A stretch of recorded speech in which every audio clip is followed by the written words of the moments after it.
Kreml Hair Tonic and Kreml Shampoo present the new adventures of Sherlock Holmes, starring Nigel Bruce as Dr. Watson and Tom Conway as Sherlock Holmes.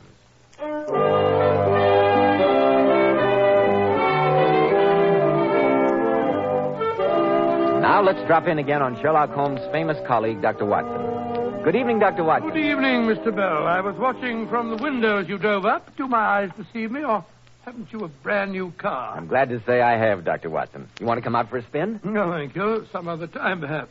I can't help thinking of the first time I ever accepted such an invitation. I sent a story, Dr. Watson, and judging from the reminiscent expression, one in which you and your friend, Mr. Sherlock Holmes, were both concerned. Oh, hardly, Doctor. You're quite right, my boy. Sherlock Holmes and I took our first ride in a motor car together back in the autumn of 1903, when Holmes had just concluded the affair of the creeping man. I refuse to listen to any more hints, Dr. Watson, unless you're going to tell us the whole story. Oh, of course, Mr. Bell. As soon as you've had your word with our listeners, I'll relate the strange account which I've entered in my casebook as the adventure of the Horseless Carriage. Men, if you want to be a success in life, remember that well-groomed hair means a lot to a man's appearance. I've heard so many men complain lately that the hairdressing they use is too greasy or too highly perfumed. That's why I urge you to try Kreml Hair Tonic. This highly specialized hair tonic has just enough light oil to keep hair handsomely groomed, every lock in place, with a rich, healthy-looking luster. Yet Kreml never leaves the hair looking or feeling greasy or sticky. This is because Kreml contains a special combination of hair grooming ingredients which is found in no other hair tonic. After you apply Kreml, just run your hand over your hair. Notice how delightfully clean your hair feels. So tempting for the ladies to touch. Notice how no greasy film comes off on your hand or hatband. Kreml always gives hair such a handsome, clean-cut look, as if you just combed it. And it keeps it that way all day long. Kreml, Kreml Hair Tonic. Now, Dr. Watson, you have my undivided attention. How about the adventure of the Horseless Carriage? It all began one morning when Holmes and I were breakfasting in our rooms in Baker Street. Holmes was opening his mail. If you can tear yourself away from the kidneys and bacon for a moment, Watson, I'd like to read you a letter. It's a bad habit, Holmes, burdening your mind with problems at breakfast. It feels a suggestion, told you so 100 times. But go ahead. My dear Mr. Holmes, my friend Mr. Alexander Holder of the banking firm of Holder and Stevenson of Threadneedle Street informs me that you recently were of great assistance to him in a highly confidential matter. I'm therefore taking the liberty of calling upon you at 10 o'clock tomorrow morning, Tuesday, in the hope of obtaining your assistance and advice. Yours faithfully, Austin Grierson. Austin Grierson. Seems to me I've heard or read about that name somewhere later. That's more to you. Thank you, no. Take a look at his letter and see if you can form any conclusion from it, while I have a glance at what our reference book can offer on Mr. Grierson. Mailed yesterday. Postmarked Southampton. Mr. Grierson is presumably well-to-do. The note paper is of expensive quality. Capital, Watson. What else? Nothing else, I can see. My dear Watson, nothing else but you observe, you mean. Mr. Grierson has evidently written under the stress of strong emotion. Notice how the pen nib has dug into the paper at several points. He is evidently a man who is used to having his own way. The manner in which he appoints the hour at which he will call upon us today indicates that. He is obviously mechanically minded, and despite his wealth, still interests himself in machinery. Oh, now, Holmes, how can you tell that? There are faint traces of 2 fingerprints of the writer's left hand, where he held the paper with fingers that were a trifle oily. And your nostrils should enable you to identify the very faint odor of machine oil. No, not my nostrils. The light is better over here near the window. Let's see what our reference book says. Well? Austin Grierson, Chairman, Board of Directors, Southampton Machine Works, patentee of Grierson's internal combustion engine for motor cars. Ah, that's where I saw his name in a newspaper account concerning a race of some of these idiotic new horseless carriages. Quite so. And furthermore, Watson, I can tell you that Mr. Grierson is fond of animals, and especially a large Airedale. Now, Holmes, I absolutely refuse to believe that you can deduce that from the fellow's letter. I never said I could. But it's precisely 10 o'clock, and Mr. Grierson, complete with Airedale, has just been ushered in our front door by Mrs. Hudson. Amazing deduction, I must say. You saw it out of the blasted window. Come in. Good morning, Mr. Grierson. Morning, gentlemen. I'm Sherlock Holmes, and this is my colleague, Dr. Watson. How do you do, sir? How do you do, sir? Mr. Holmes, Dr. Watson, I'm glad to meet you. Quiet, Jeff. Quiet there. This is my colleague and a very good guardian, too. Sit down, Mr. Grierson, and tell me why you feel the need of a watchdog. The newness of his collar and lead would indicate that you've only recently acquired him. You're quite right, Mr. Holmes. Well, I'll get to the point at once. I made all my money in machinery. I don't mind saying it. I'm a pretty wealthy man. During the past 3 years, I've devoted all my time and most of my fortune to developing the coming wonder of the world, sir, the motor car. Wonder of the world, eh? You can never replace the horse, Mr. Grierson. Never. You sound like my nephew Edward, Dr. Watson. He shares your opinion. But I assure you, sir, that if my new motor car can only win the forthcoming endurance test, of which you may have read, I shall have no difficulty in selling a car a week. 52 cars a year? Preposterous. Nevertheless, it is the case, Dr. Watson. In fact, Mr. Holmes, it is the very excellence of my prospects that has brought me to you. How's that, Mr. Grierson? I have just recently completed and been testing the first model of my new car. 2 cylinders instead of the old-fashioned 1. Tremendous power, Mr. Holmes. The endurance test is to be held tomorrow over a course from Southampton to Alton and back. A distance of over 40 miles. 40 miles? And I feel certain that my new car will win. And as you can easily imagine, gentlemen, the ensuing publicity will be invaluable. In fact, Mr. Holmes, I have no hesitation in saying that I must win. I see. At least one of the backers of the other 3 cars that entered in this contest feels the same way. And the last 2 weeks there have been one very definite attempt to damage my new car, and yesterday a second attempt almost resulted in my death. Evidently, some people do take these horseless carriages seriously. Yes, Dr. Watson. Unlike you and my nephew Edward, who feels that I'm dissipating the family fortunes in a mad scheme, some people do.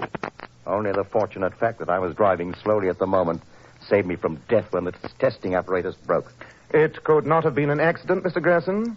Did the mechanism show definite signs of being tampered with? Beyond any doubt, Mr. Holmes. There were file marks on the steering yoke.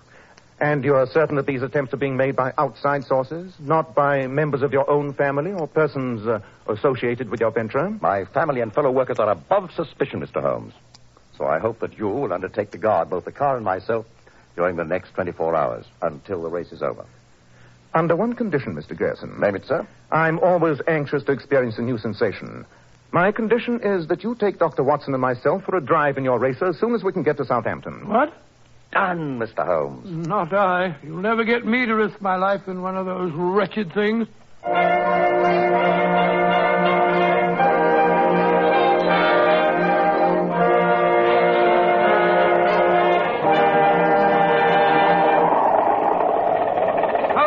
I can't breathe.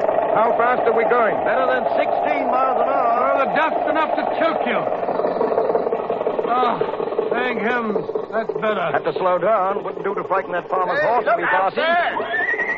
Whoa, Bess. Whoa, steady, girl. Confound your stinking motor car. Useful vehicle if you have to slow down almost to a standstill every time you see a horse. Don't worry, Doctor. The horse will get used to it. Not if they show horse sense. You like that, Holmes? Appalling, my dear Watson.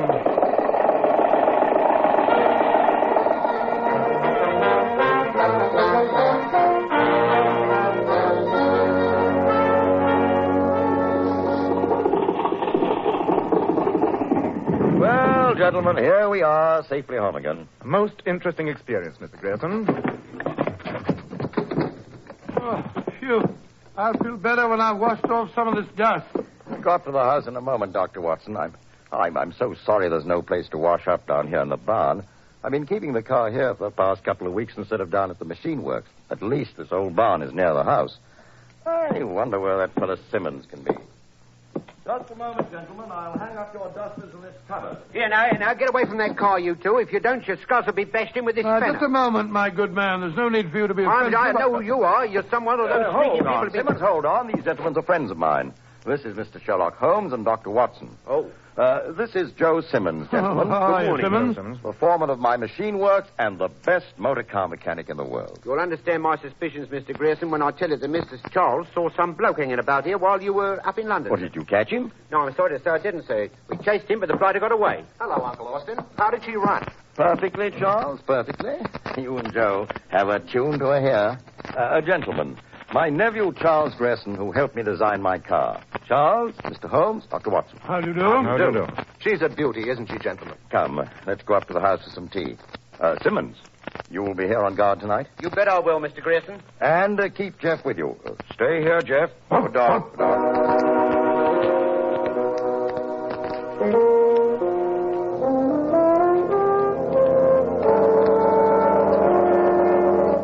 It was rotten luck, that fellow getting away, Uncle. I was gaining on him till I climbed the fence near the road, and then I gave my ankle a twist that ended all hope of catching him. Oh, too bad, Charles. Tell me, Mr. Grayson, have you or your nephew any suspicions that might indicate which one of your competitors is behind these attempts? No, not a thing. I wish we had, Mr. Holmes. Have you taken any precautions? We've rigged an alarm bell from the barn to the house. Simmons has only to touch a lever, and the gong will ring in the main hall. What of Simmons himself? There's such a thing as bribery, you know. I'd stake my life on Joe's honesty. He's been with me 20 years. Now that I've washed the dust off the outside, I'm glad to see that you gentlemen have something that'll do the job internally. Yes. You are, Doctor. Oh, thank you. Hello, Uncle Austin. Good evening. Oh, Helen, my dear. This is Mr. Holmes and Dr. Watson. My ward, Miss Helen Lacey, and her fiancé, my other nephew, Edward Grayson. How do you do? I'm glad to see you gentlemen survived your ride in my uncle's infernal contrivance. To my surprise, we did. I gather that you agree with my low opinion of the horseless carriage. I've told my uncle often enough that I regard it in the same light as the South Sea bubble. Oh, now, Edward, don't get started on that again. Just you wait until we've won the race and are turning out cars by the dozen, Edward, and you'll find yourself with plenty of legal work on your hands. Taking care of damage suits, probably. By the way, I ran across a rather odd thing today in a letter of inquiry from America. Did you know that in all countries except England, people drive on the wrong side of the road? What? Do you mean to say that in other countries they don't keep to the left? Absolutely not. They drive on the right. Barbaric. Mr. Holmes and Dr. Watson are going to be staying with us, Helen, until... The alarm. Good Scott. Simmons, the car. Something's happened. Hurry.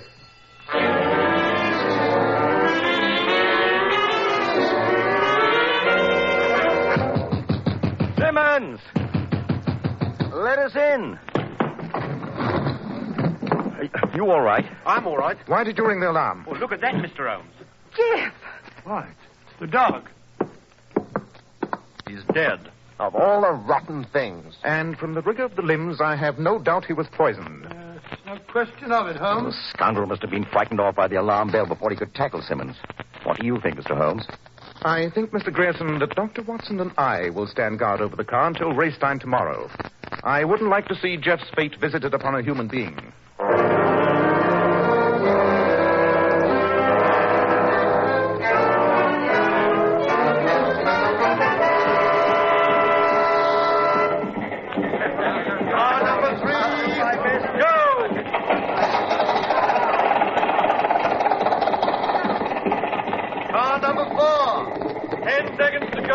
Good luck, Mr. Grayson. You've done your job, Mr. Holmes. Now I'll do mine. Careful of that curve near Petersfield, Uncle. Be careful, Uncle. Good luck. Come back all in one piece. Car number 4, go!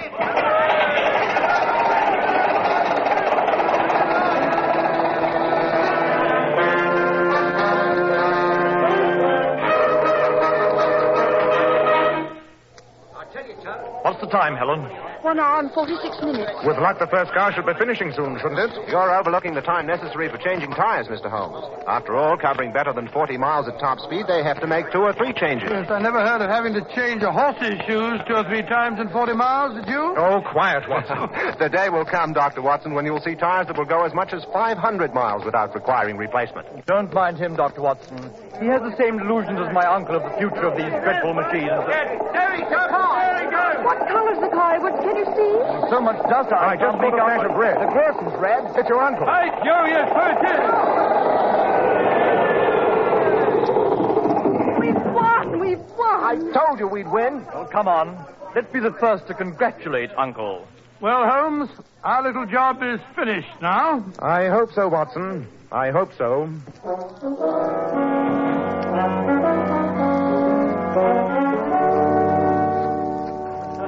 Well, admit the way Mr. Grierson took the bridge outside Alton, my heart was in my mouth. But it was a great race. Hello, everybody. Hello, Hello, Charles. Charles. Where's Mr. Grierson, Charles? Oh, I left him down in the barn. He's crooning over the car like a mother. You don't think, Mr. Holmes, that the twisters who've been causing this trouble would try any tricks now that the race is over, do you, sir? I hardly think anyone will make any attempts on the car. Oh, here's a telegram for you, Mr. Holmes. It just arrived. Thank you. Is Uncle Austin still down at the barn? Just passed by there. Thought I heard a motor running. Uncle's promised to let me drive the next race. I'm glad it's you and not Edward who likes motors.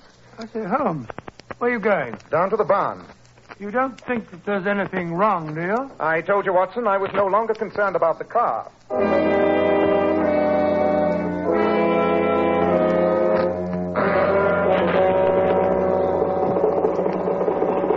Give me a hand with this door, Watson. Seems to be stuck. Here, let me get my shoulder against it. Now. Push. Back, Watson, back. What is it, Holmes? What's wrong? What's the matter? Don't go in there. That motor's still running. Those fumes are deadly carbon monoxide. Edward, take Helen back to the house. No, Holmes, don't. I've got to get Grierson out. All right, I'll help you. No, you don't, Dr. Watson. If you go in, there'll be three of you to drag out. Here. Give me a hand. That's better. Take care of him, Watson.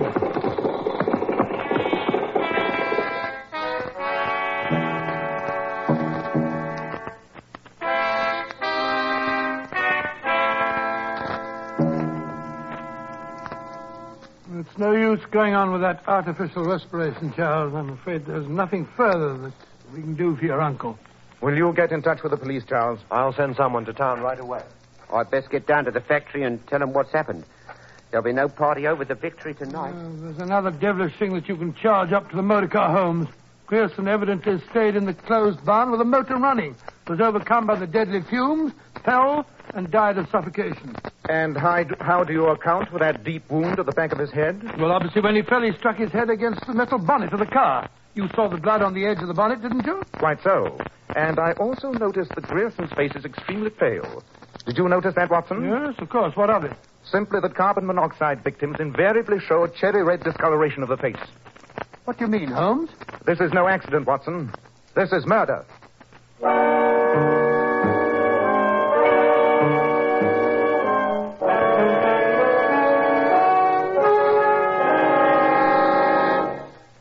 In just a moment, we'll rejoin Sherlock Holmes as he endeavors to solve the mysterious death of Austin Grierson. Every man who takes pride in his appearance should know that handsome, healthy-looking hair needs a hygienic scalp. That's why when you buy a hair tonic, be sure to get your money's worth. Don't just settle for any hairdressing when you can enjoy the extra advantages of Kreml hair tonic. This highly specialized hair tonic contains an amazing combination of hair grooming ingredients which is found in no other hair tonic. Kreml keeps dry, stubborn hair neatly in place all day and always gives hair such a natural, well-groomed appearance, never sticky or greasy. But men, Kreml does lots more than keep hair looking handsome. Kreml leaves your scalp feeling so alive. At the same time, it removes dandruff flakes. It's simply great to lubricate a dry scalp. And if your hair is so dry it breaks and falls when you comb it, Kreml actually helps condition the hair, in that it makes it feel softer, more pliable. So men, buy a bottle of Kreml at any drug counter. Ask for an application at your barber shop. Let Kreml help keep your scalp hygienic, your hair always looking its very best. Kreml, Kreml Hair Tonic. Now, Dr. Watson, what happened after Sherlock Holmes discovered Mr. Grierson had not died accidentally but had been murdered? Well, I was still the only one to whom Holmes had revealed the shocking discovery, and he'd cautioned me to say nothing of it. As we walked back to the house a few minutes later, I suggested a theory.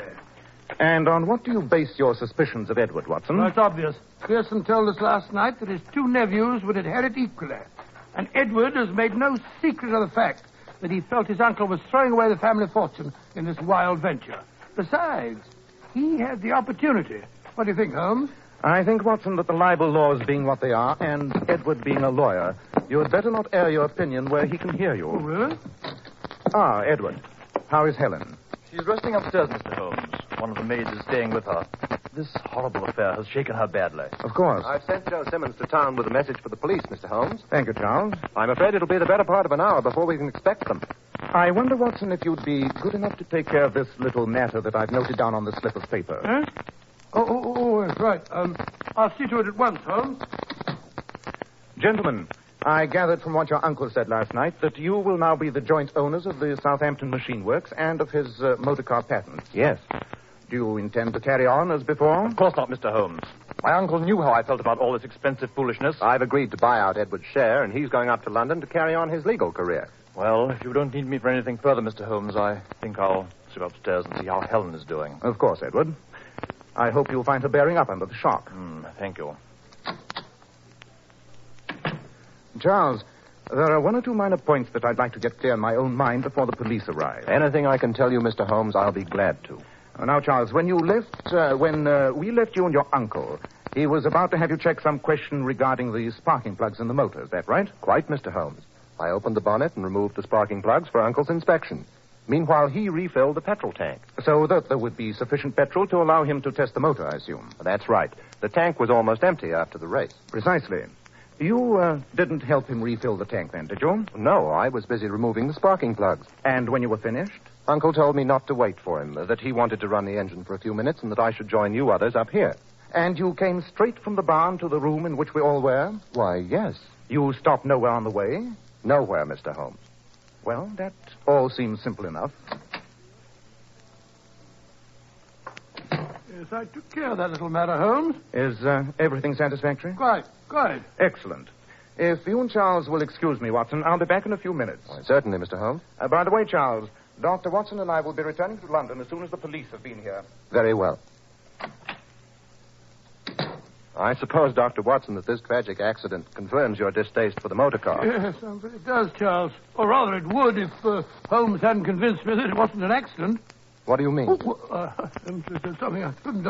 I thought Holmes had told you that... Told me what? Nothing. Nothing. I insist on knowing what you're hinting. Are you implying that my uncle's death was not accidental? Well, of course it didn't occur to me.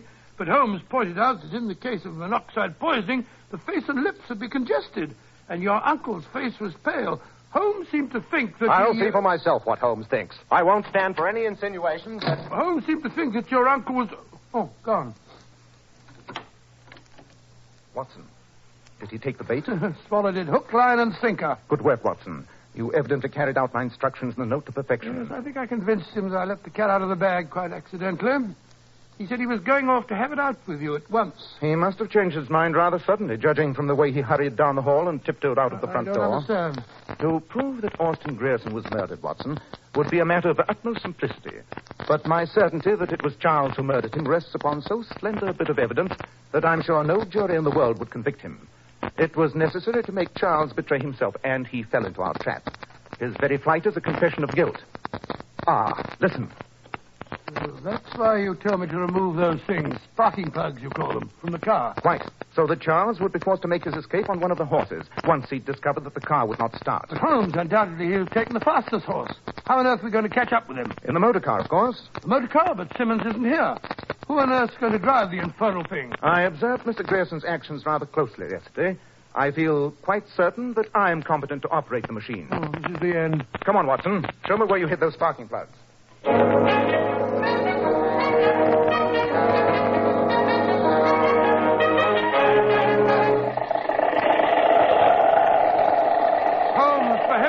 Slow down. It's so dark I can barely see the road. Keep your eyes open, Watson. We should be overtaking him any moment. And keep your service revolver ready. Hello, there's something up ahead there. Just caught a glimpse of it against the skyline. There he is. Brace yourself, Watson. I'm going to cut in ahead of him. Stop or we fire. Good shot, Watson. You killed me, you devil. Take a look at him, Watson. Got him through the shoulder. Painful, but not fatal. Blast you, Holmes. You had the devil's own luck. I can assure you it wasn't luck that gave you away and revealed your whole scheme. You thought that once your uncle was out of the way and you had bought out your brother's interest, you would have sole control of a business that would prove a gold mine. You can't prove it. A gold mine? Why, Edward told me that Mr. Grierson had sunk a fortune into his experiments. So he had.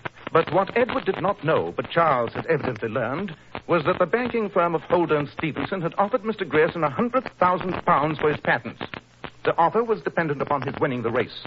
The telegram I received yesterday from Holder and Stevenson was an answer to my inquiry. You devil. Good heavens, then, Holmes, all those previous attempts at sabotage... Those were designed to make us think that some competitor was responsible.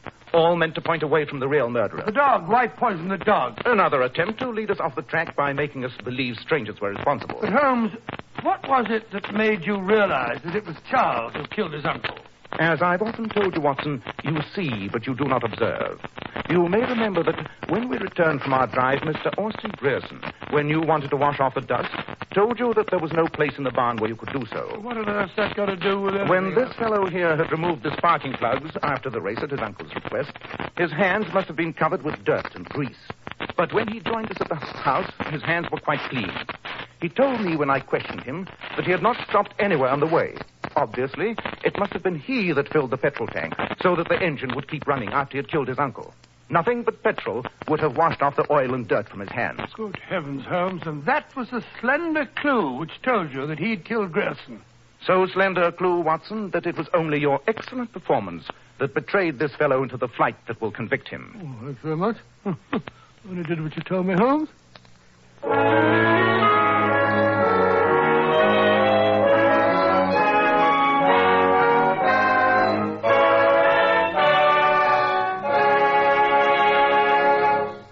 In just a moment, Dr. Watson will be back to tell us about next week's story.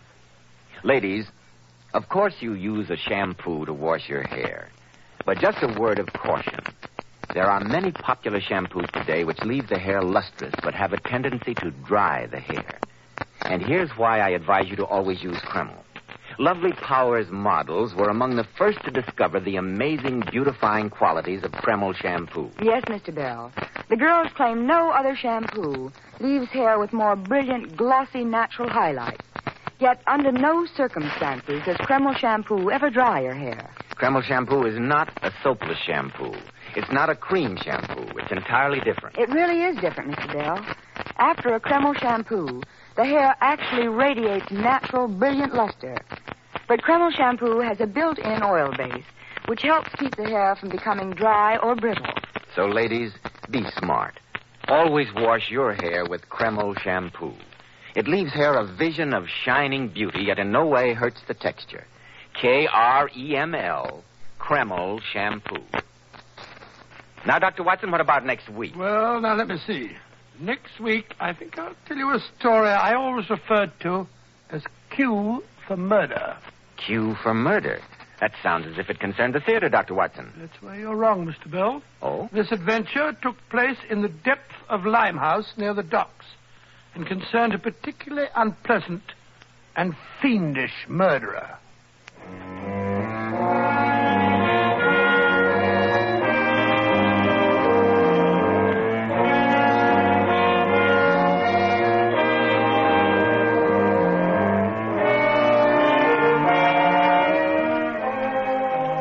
Tonight's Sherlock Holmes adventure was suggested by an incident in Sir Arthur Conan Doyle's story, The Beryl Coronet. Nigel Bruce appeared by permission of California Pictures. Tom Conway through the courtesy of Eagle Lion Pictures. The Sherlock Holmes series is produced by Tom McKnight, with original music composed and conducted by Alex Steinert. This is Joseph Bell speaking for Kreml Hair Tonic and Kreml Shampoo, and inviting you to be with us next week at this same time, when Dr. Watson will tell us about Q for murder.